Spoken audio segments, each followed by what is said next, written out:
Welcome to the Oxygen Advantage podcast with your host, Oxygen Advantage founder Patrick McKeown. With the Oxygen Advantage podcast, we aim to show how functional breathing is an essential part of a healthy and well-balanced lifestyle. Each episode, we meet experts in their field from around the world and talk about their lives, their experiences, and how they learned the importance of breathing. Join us and get inspired. Get the Oxygen Advantage.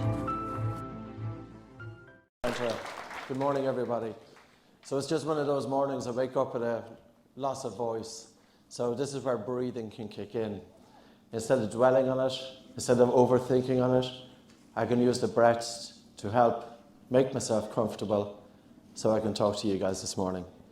And breath has always been my go-to. So in terms of my interpretation of breathing was, I remember Julia Bradbury asked me about 6 months ago, she says, breathing changed your life. And I said, no, I don't think so, Julia. And I was only thinking about it afterwards. And I actually think, yes, breathing changed my life. And it's times like this that breathing can change your life, because you will all go through different times and having breathing there to fall back on. And there's a comfort in knowing that the challenges that you face or the situations that you have to put yourself into, you can do that because your breathing is not going to let you down. Now, that is something that everybody should know. That should be taught in schools. I remember going into exams, I would be highly stressed going into the exam, and it was my stress levels that would have affected my marks. I had very poor energy. I left school at 15, never to go back. And I was the kid who was sitting in school, and even though I would be looking at what the teacher was saying, my attention wasn't on what the teacher was saying. I was a child sitting there with my mouth open, with my attention stuck in my head. Now, I came across breathing in 1998. By the way, I did go back to school, and I did work to get into university. And I got into university, I got my degree, I got my master's. It could have been a whole lot easier, because education, in order to get through education, you need to be able to concentrate and focus, but education doesn't give you the tools to concentrate and focus. And if I talk about concentration, I'm talking about the ability to get out of your head, to be able to put the thinking mind aside, to be able to direct all of your energy and attention on what you are doing.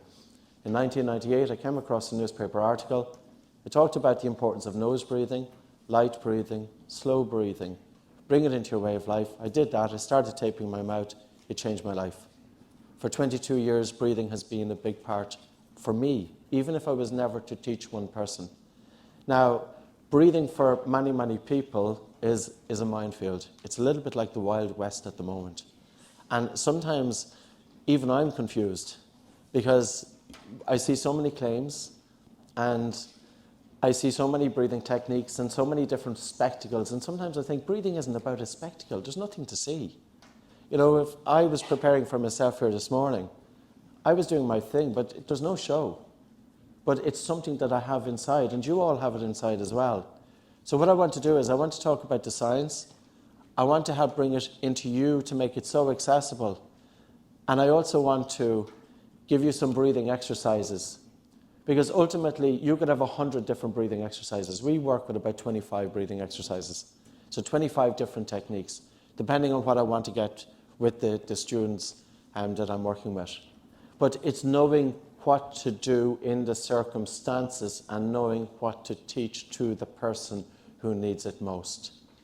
And that's what I would like to talk about. And I will bring in the science too, because ultimately my goal for 22 years, there is something huge in breathing, but yet it's not out there yet. There's only a small percentage of the population who know how to use breathing training to get the most out of their life. Most of us are stuck in our heads. We have been trained how to think. We have not been trained how to stop thinking. We have not been trained how to deal with challenging situations. We have not been trained how to deal with stress. And we have not been trained how to reach our full potential. Our education system has let us down. You cannot just teach people how to think without giving them the tools to be able to step out of the thinking mind and to bring a quietness to the mind. And this is going beyond mindfulness. This is not just about mindfulness. You could do all the mindfulness in the world, but if you have an underlying sleep disorder breathing, or if your physiology is in fight or flight, mindfulness is not going to cut it. Mindfulness will not work for the very person who needs it the most. I will say that because I've worked with 4,000 people just with anxiety and panic disorder. Now, I put a fair few of them into a panic attack, but I didn't mean to do it. But this is what I learned. See, the thing about breathing is, when you work with people, you learn things. This isn't just about a textbook. This is the experience. Breathing is the experience of it, but it's not the spectacle. We have to think about breathing the way a personal trainer would approach their clients. If you went to a personal trainer, what's a personal trainer going to do? They're going to prescribe an exercise protocol for you based on your age, based on your state of health, and based on your fitness levels. Because the personal trainer knows there's some people who need to crawl and there are some people who can sprint. The personal trainer isn't going to get everybody to sprint. But breathing has that variance as well. You can crawl with breathing or you can sprint with breathing. What happens if we get people who should be crawling but we get them to sprint? They're going to crash. And they're not going to take up breathing, and it puts a bad name on breathing. It puts a bad name on breathing because people think that breathing is breathing and everybody is doing the same thing. It's not. There's a massive difference. There's a huge difference between one technique and another, especially if it's not tailored. Effective communication. We need to make breathing accessible to normal individual people. I'm just a normal person up here. But the language that if I was to get a buy-in with breathing, I have to be communicated in a way that I would actually get it. But oftentimes that doesn't happen in the breathing world. And again, we do need to make it mainstream. The language and the communication is very important. Problem solving. What happens when you meet some stumbling blocks and there's some frustrations on the way? You don't have time. We don't have time for all of this stuff. We don't have time for physical exercise, for meditation, for breathing exercise. How do you do it that you make it accessible for you? That you're working with your students, and even for your own lives, how do you bring breathing into your way of life? Breathing is not a formal practice. State of mind isn't a formal practice. It's not something that you do formally. Your life is your breathing, and your state of mind is your life. And breathing is a big gateway into your state of mind and the entire nervous system. Adaptability and customization, again, according to age. Once we hit 60, we shouldn't be doing the extreme stuff. I use long breath holds for 22 years. We lower blood oxygen saturation to about 85%. Sometimes it goes into the 70s, but we don't want it to go there. That's a severe stress. We don't do it with people over 60. Why? Because I know it's a stressful technique, and I don't want to do that because I don't want to make a mistake. For me, safety is very important. And I've had about 8,000 clients through my doors over the 22 years. I don't work so much now with clients because a lot of my work is with instructors. But it's the experience of working with the clients that I want to impart to my instructors, because I made mistakes and I don't want my instructors making the same mistakes, but also for you. I've had people coming into me 60 years of age plus, they're doing major hyperventilation and they're doing long breath holds, and I say, I don't know if this is suitable for you. You know, there's a time that our body is able to do this, but there's a time that our body is not. That's a sprint. If you're 60 years of age, unless you're highly trained and you're able to sprint, sprint. Otherwise, tailor exercise according to you. And of course, part of our job and part of the personal trainer's job is to motivate their clients. And that's the key. This is the communication. Now, breathing instructors are no different. Our job is to make breathing absolutely communicate it in a way that's accessible to the person and to tailor it to the person, motivate them, and for them to bring it into their everyday life, because then it becomes mainstream. There is something too good in this. And I have to ask the question, why has it not happened? Even in this room here, it's a capacity of 550 people. It should be full. It should be full, because that's where I really want to go with it. So the science with it is pretty simple, really. Now, there's probably more dimensions, but overall, if a researcher is looking at breathing, they look at breathing from 3 different dimensions. They look at breathing typically from a biochemical dimension, a biomechanical dimension, and a psychophysiological dimension. And the nose is the one thing that brings everything together. Now, I know this sounds so simple, but even if you switch from mouth to nose breathing, you're on the right track. Now, I remember I was doing an interview with Chris Evans there about 2 months ago, and in the taxi, I was just curious. I was looking out the window and I was saying, okay, in London, how many people are walking by with their mouth open? And I would say it was about 30%. So there's 30% of people on the streets in London walking with their mouths open. Why? You don't need to have your mouth open while you're walking. You don't need to have your mouth open during light to moderate physical exercise. Your nose does all the work, your mouth does nothing. What's in your mouth? Your teeth, your gums, your hard palate, your soft palate, the back of the throat. None of those things do anything for your breathing. They are for eating, they are for drinking, they are for speaking, and if you're lucky enough, they're for kissing. That's it. That's what your mouth does. So your nose does everything for the breath. And the human nose has 30 functions, but yet we are not taught to breathe in and out through the nose. Start with the simple stuff first. Never wake up with a dry mouth in the morning. And that's another thing. Don't do mouth taping, but do nasal breathing support. And the only reason that I'm going to put this out, I have been taping people's mouths for 22 years.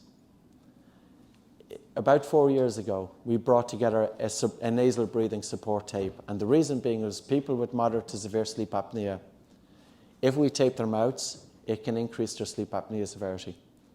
There's also a perception.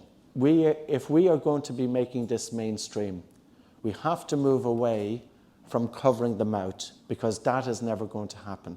We do want nose breathing during sleep without question, but we want it safely. What about the children? So that was in our effort to help bring children's lips together by using a support surrounding the mouth to bring it together, but it's safe. And especially people with anxiety, people with panic disorder, we have to think of the everyday person and we have to think about safety.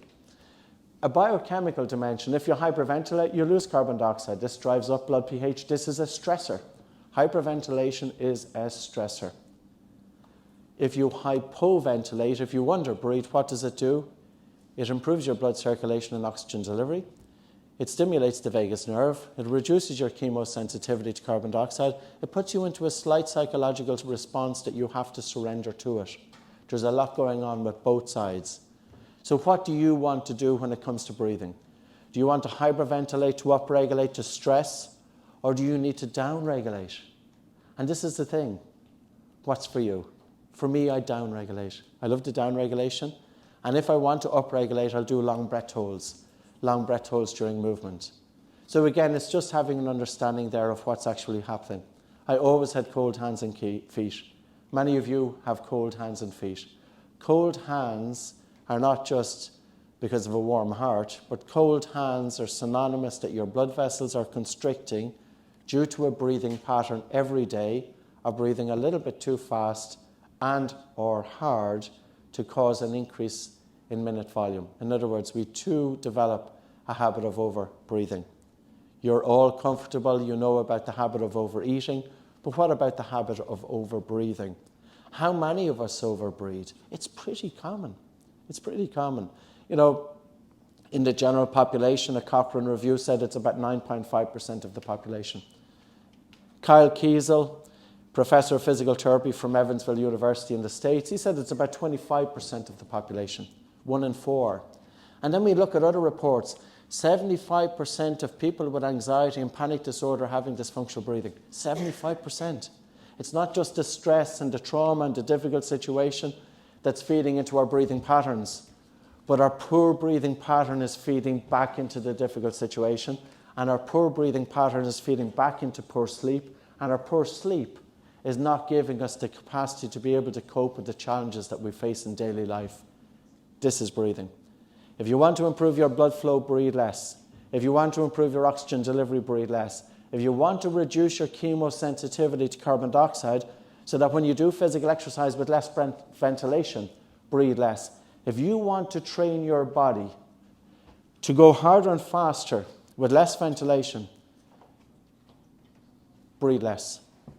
And I will give you a story. People sometimes say to me, it's absolute nonsense breathing through your nose during physical exercise. Check out a guy called Ihor Verys, Ihorverys. He completed Barclays Marathon this year. And since 1986, only 26 people have completed this marathon. It's 60 hours of running pretty much. It's a very gruesome terrain. There's no paths, no nothing. All you have is you have a compass and you have a map. And the course is so difficult that the organisers said that a woman will never complete this course. And the woman did complete it this year, a Scottish woman, Jasmine Paris. But the person who came in first was Ihar Veris. What is his secret weapon? Nasal breathing during physical exercise. Why? Now, he only came into breathing about 4 years ago, but he had read the Oxygen Advantage book. He put everything into practice. Because he's Ukrainian as well, he looked at the background of Dr. Buteyko, and he trained his body to do more with less. He became so efficient that he could do this 60 hours of physical exercise, but he had so much recovery in terms of he was able to snap those 10 minutes, those 5, 7, 10 minutes, depending on how fast you are, every hour. There is a room for nasal breathing during physical exercise, and I'm going to make a prediction. This is the next big thing, because there's so much going on when you breathe through your nose during exercise. Your physical exercise isn't just a training for the body. It's a training for your breathing. You know, if you think about when you do physical exercise with your mouth closed, yes, the air hunger is a little bit stronger initially because carbon dioxide is higher in your lungs and blood. But when you expose your body to the increased carbon dioxide, your body adapts to it. With a higher tolerance of carbon dioxide, then when you do physical exercise, you don't need so much air. You're more efficient. It's not just about the air that's coming into the body that's the key. We all think about what's coming into the nose or what's coming into the mouth. That's not it. It's really about that volume of air that's getting down into the small air sacs in the lungs, the alveoli. And what about the oxygen transfer from the lungs into the blood? But more importantly, do you know how to breathe to improve oxygen transfer from the blood to the tissues? So even though you do your physical exercise with your mouth closed, you're breathing less air, probably about 20% less air. It doesn't mean that you don't have sufficient oxygen to the tissues. You do, because with nose breathing, you have slower breathing, you have deeper breathing, you have better alveolar ventilation, you've got better gas exchange, 10% increase in oxygen transfer from the lungs to the blood by breathing continuously through your nose, known since 1988. And what's more, the Bohr effect. When you breathe through your nose during physical exercise, we produce more carbon dioxide. That's what generates the sensation of air hunger. But as carbon dioxide is increased and produced by the body, and that carbon dioxide is coming back to the lungs, and because we're breathing through the nose, we can't get rid of all of the excess CO2. So there is a slight accumulation of carbon dioxide in the lungs, which in turn increases the carbon dioxide in the blood leaving the lungs, which dilates your blood vessels. 50 to 60,000 miles of blood vessels in the human body.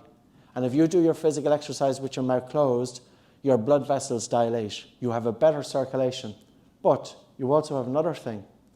Carbon dioxide is the primary catalyst of the release of oxygen from the red blood cells to the tissues.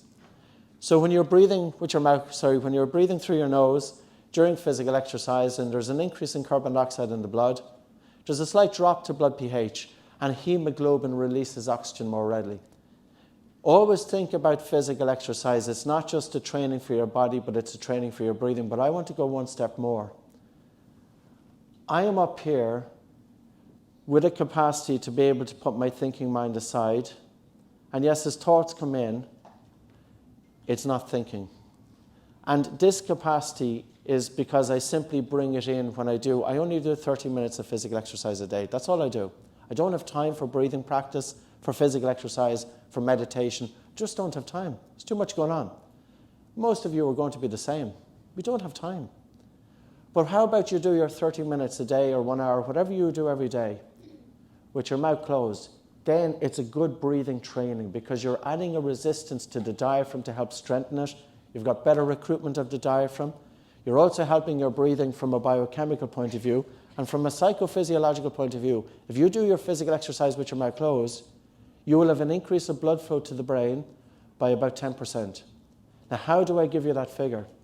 Every 1 millimetre increase of CO2 will increase blood flow to the brain by about 3 to 4%.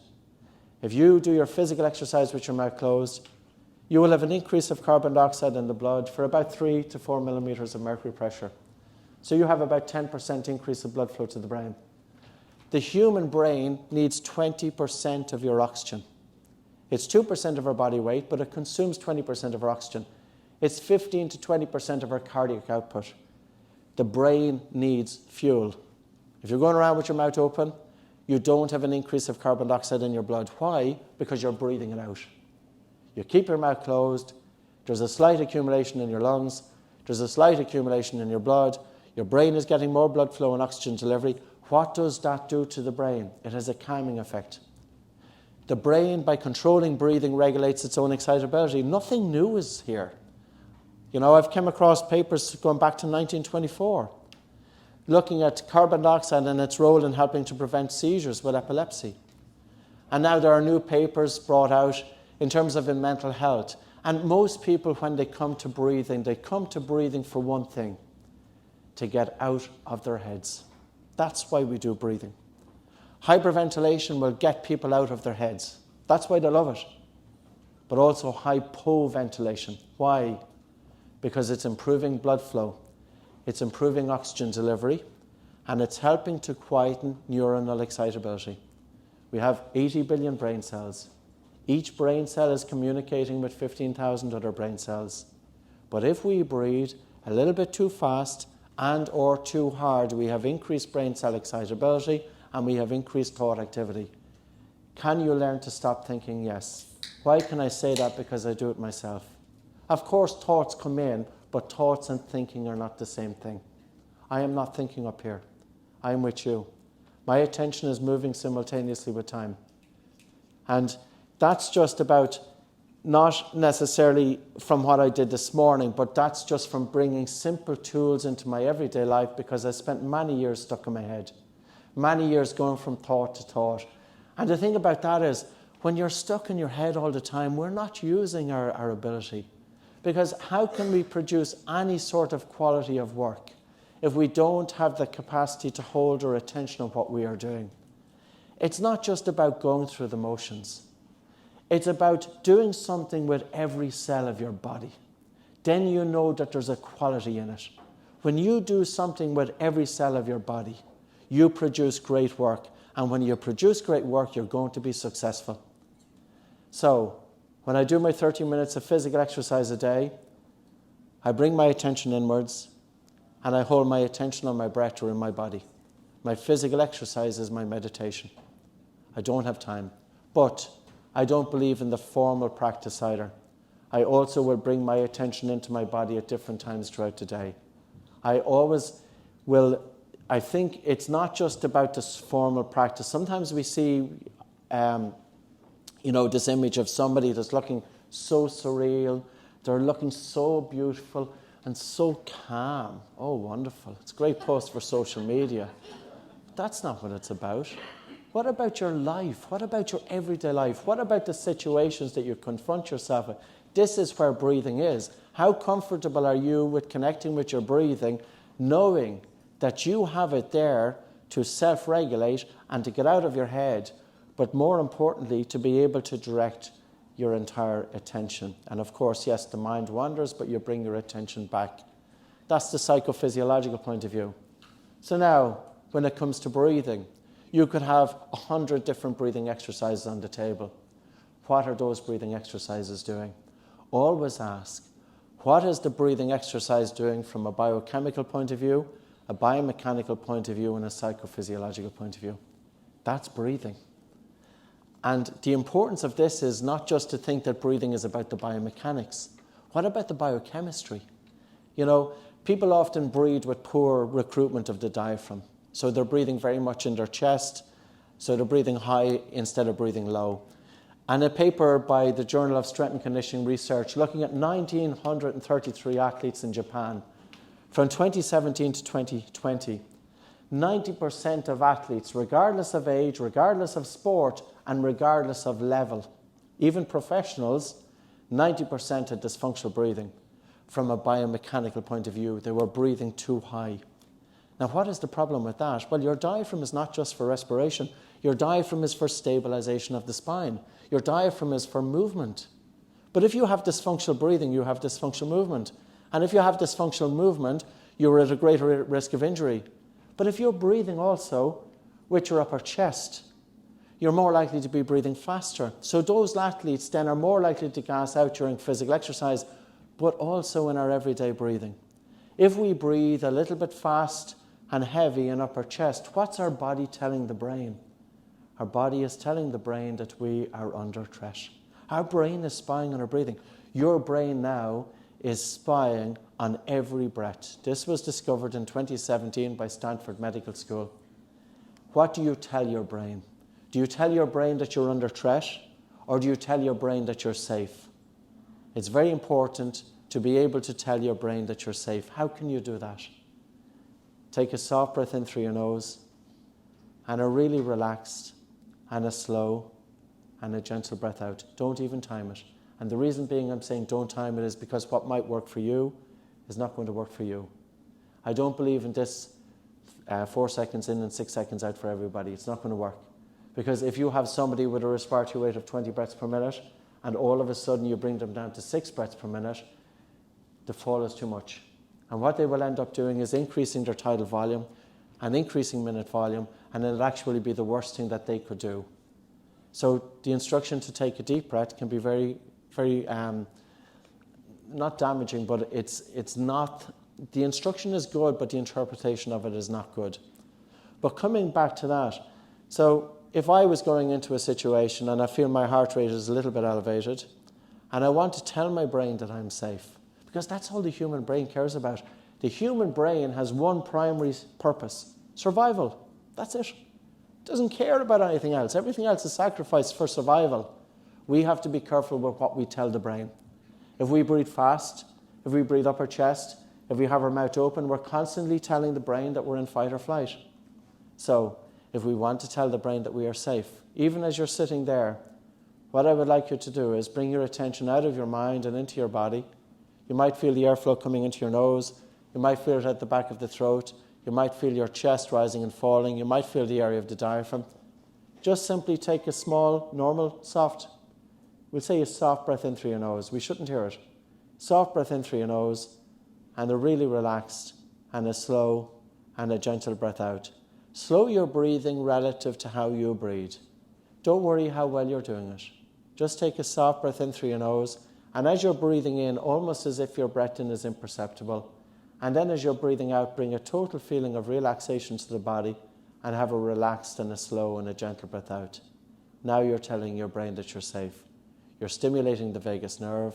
As you stimulate the vagus nerve, it secretes acetylcholine, which causes a slowing of the heart, and the brain interprets that the body is safe. It's very, very important.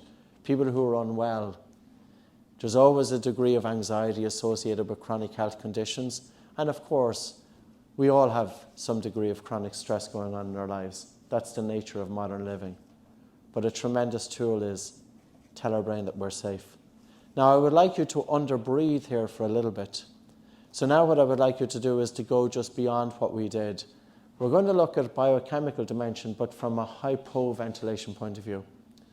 So what I would like you to do is, what happens when you breathe less air for about 3 minutes or 4 minutes? How do you know that you're breathing less air? You feel air hunger. And this is an exercise that I came into, and I started noticing the change in the temperature of my fingers. Now, the room here is quite cold. You may not feel it. But this could be something that you practice at home. So, again, don't worry about how well you're doing it. Don't worry about that. We keep it very simple. As you feel the airflow coming into your nose, soften and slow down the speed of the air as it comes into your nose. So it's almost as if your breath in is imperceptible. And then you have a really relaxed and a slow, gentle breath out. And the whole purpose is that as you breathe in, don't take 100% of your breath in. Take in about 80%. So take in about 80% of the breath in, and then have a relaxed and a slow and a gentle breath out. And I need you to soften your breathing to the point that you feel that you are not getting enough air. The feeling that you're not getting enough air signifies the carbon dioxide has increased a little in the lungs and blood. It's not a deprivation of oxygen. In actual fact, during this exercise, pay attention to the saliva in the mouth, pay attention to the feeling of air hunger, and pay attention to the temperature of your body, especially the hands. Are you able to influence your blood circulation and oxygen delivery? It's not about the volume of air you take into your body, that's the key. So let's continue. So you're taking a really soft, slow, gentle breath in through your nose, and a relaxed and a slow and a gentle breath out. The length of the exhalation should always be quite a bit longer than the inhalation. Ideally, ratio of 1 to 1.5, 1 to 2. And again, bring your attention back onto your breathing. And if you notice that your mind is wandering, this is also good training for your mind. You're taking a very soft, slow, gentle breath in through your nose, and a really relaxed and a slow and a gentle breath out. You're doing it correctly if you feel air hunger. And air hunger is a very positive thing. There's a slight psychological stress with air hunger, and air hunger is a primal fear.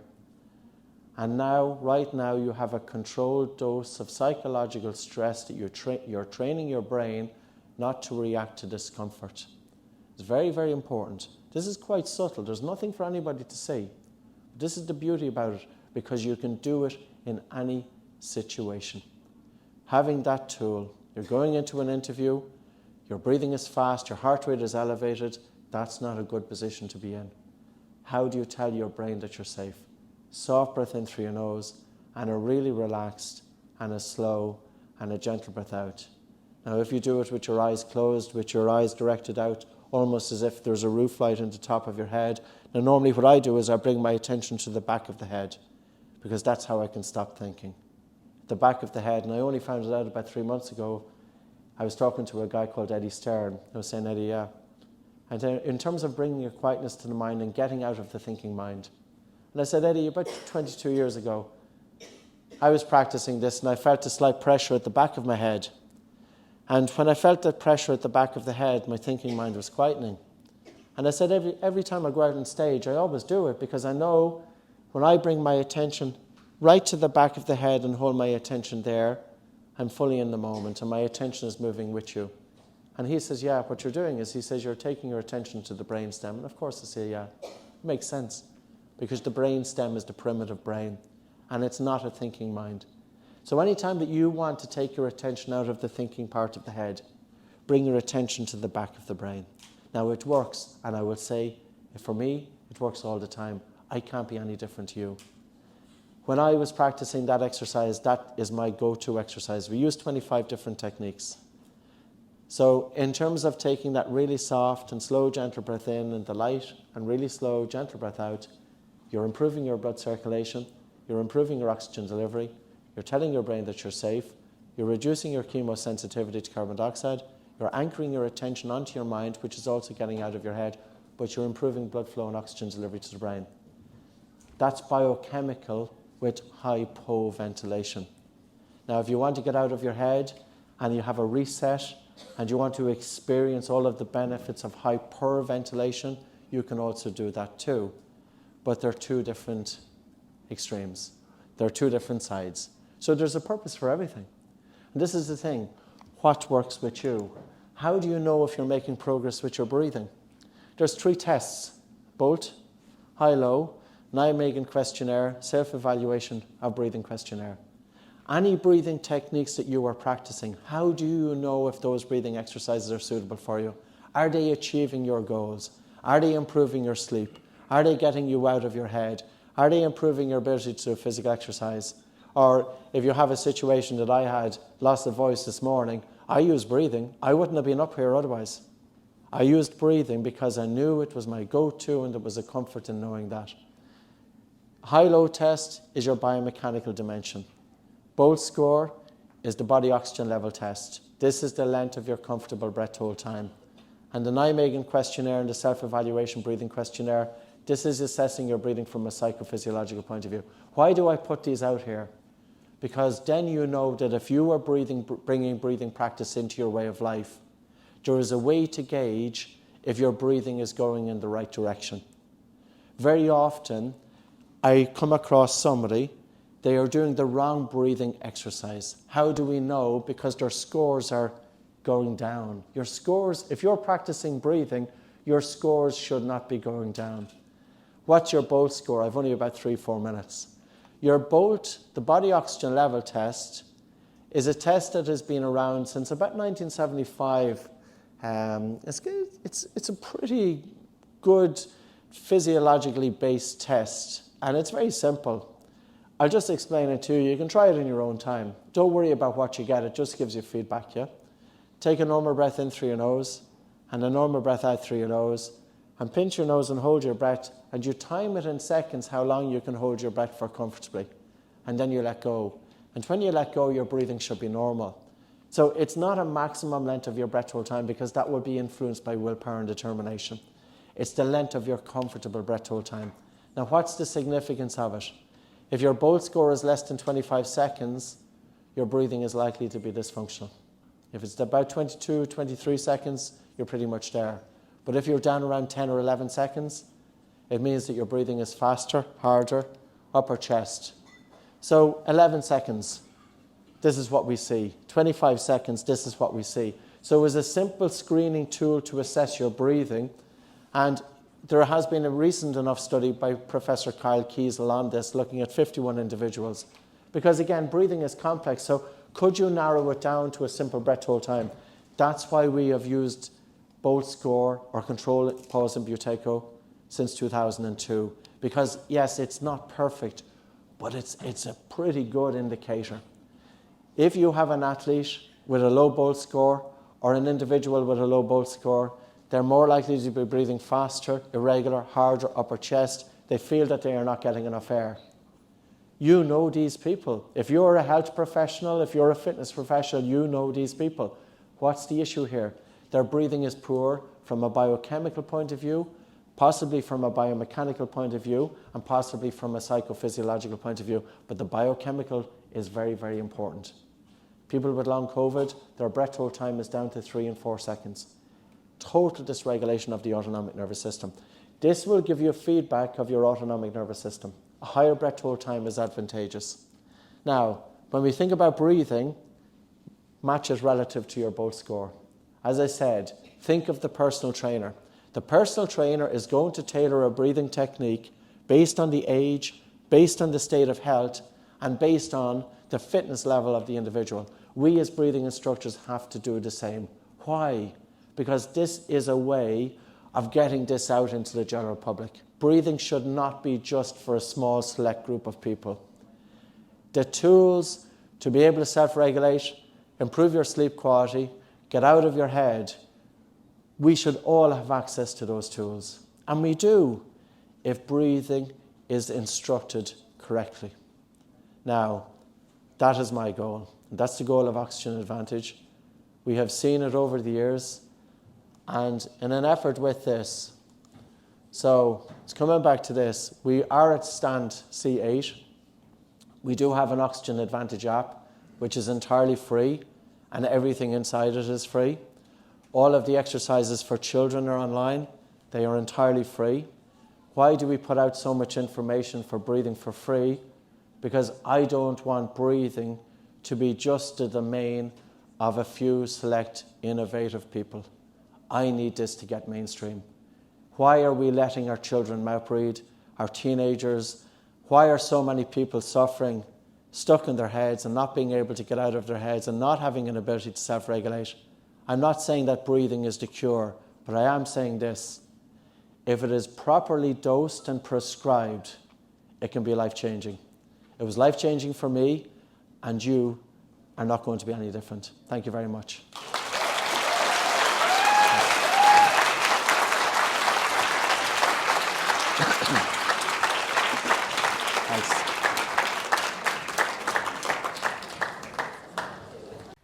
Thank you for listening to the Oxygen Advantage podcast.